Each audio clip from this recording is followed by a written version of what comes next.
আসসালামু আলাইকুম। একটা খবর দেখলাম সমকালে, সেটি হচ্ছে ইশরাকের মেয়র হওয়ার পথে নতুন সংকট। এই খবরে বলা হচ্ছে যে মেয়াদ এখন শেষ হয়ে গেছে, বর্তমান যে সিটি কর্পোরেশনের মেয়াদ শেষ হয়ে গেছে এবং ওই শেষ হওয়ার জন্যই বোধহয় এই গড়িমসি দানাই পানায় যত রকম প্রতিবন্ধকতা তৈরি করা সেটা করছিল, যাতে ইশরাক একদিন বা 2 দিনের জন্য মেয়র না হইতে পারে। তো তাদের 16 কলা পূর্ণ হলো, কিন্তু এই যে চালাকি করাটার, এটার কিন্তু খেসারত দিতে হবে।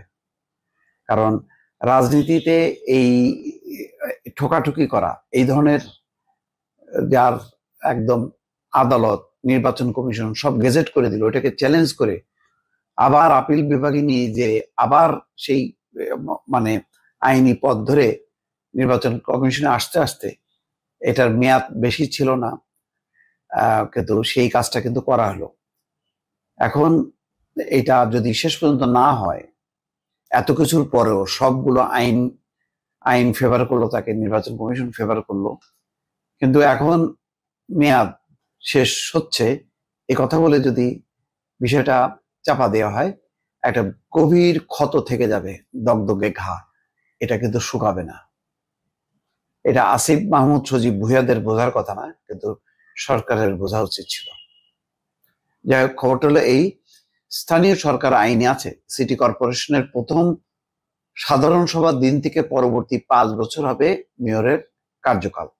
সেই হিসাবে সোমবার শেষ হচ্ছে, অর্থাৎ আজ শেষ হচ্ছে ঢাকা দক্ষিণ সিটি কর্পোরেশনের দ্বিতীয় পর্ষদের মেয়াদ। ফলে মেয়র পদে বিএনপি নেতা ইশরাক হোসেনের শপথ নিয়ে নতুন সংকট দেখা দিয়েছে। বিশ্লেষকরা বলছেন ইশরাকের আর শপথ নেওয়ার সুযোগ নেই। বিপরীতে ইশরাকের আইনজীবী বলছেন নির্বাচন না হওয়া পর্যন্ত ইশরাক মেয়র পদে দায়িত্ব পালন করতে পারবেন। নির্বাচন বিশেষজ্ঞ আব্দুল আলিম বলছেন নিয়ম অনুযায়ী কর্পোরেশনের মেয়াদ তো শেষ হয়ে গেল, সব মিলিয়ে একটা লেজে গোবরে অবস্থা। এই অবস্থায় আমার মনে হয় না মেয়র হিসেবে ইশরাক হোসেন আর শপথ নিতে পারবেন। গবেষণা প্রতিষ্ঠান ইনস্টিটিউট ফর প্ল্যানিং অ্যান্ড ডেভেলপমেন্টের নির্বাহী পরিচালক ডক্টর আদিল মোহাম্মদ খান বলছেন, যেহেতু ডিএসসিসির এই পর্ষদের মেয়াদ শেষ হয়ে যাচ্ছে, তাই ইশরাক হোসেনের আর মেয়র পদে বসার সুযোগ নেই। ইশরাকের আইনজীবী মাহবুবউদ্দিন খোকন বলছেন, স্থানীয় সরকার নির্বাচন হয় সরকারের আইন অনুযায়ী। এই আইনে বিশেষ পরিস্থিতি বলে একটা বিধান আছে, তাই ইসি ওই বিধান অনুযায়ী ইশরাকের বিষয়ে সিদ্ধান্ত নিতে পারবে। পরের নির্বাচন না হওয়া পর্যন্ত ইশরাক মেয়র পদে দায়িত্ব পালন করতে পারবে। এদিকে ইশরাককে নিয়ে সুপ্রিম কোর্টের আপিল বিভাগে দেওয়া রায়ের অনুলিপি এখনো ইসিতে পৌঁছায়নি। ইসি সচিব আক্তার আহমেদ বলেন, ইশরাকের বিষয়ে আদালতের পর্যবেক্ষণ আমরা পাইনি।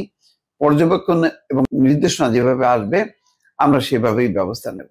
যাই হোক, বোঝাই যাচ্ছে যে এটা ঠেলে ঠেলে ঠেলে ঠেলে ইচ্ছা করে ইশরাক যাতে মানে মেয়র হইতে না পারে একদিনের জন্য, সেই চেষ্টাটা করা হলো। এখন এটার ব্যাপারে নির্বাচন কমিশন সিদ্ধান্ত নেবে, যদি মাহবুবউদ্দিন খোকন এটা ঠিক হয় যে নির্বাচন না হওয়া পর্যন্ত তিনি থাকবেন। সেটা হবে কিনা, সেই বিধান আছে কিনা নির্বাচন কমিশনার জানে। কিন্তু আমি আবারও বলি যে এটা কোনোভাবেই অন্তর্বর্তী সরকার তাদের জন্য একটা ভালো উদাহরণ হলো না। ভালো থাকবেন, আল্লাহ হাফেজ।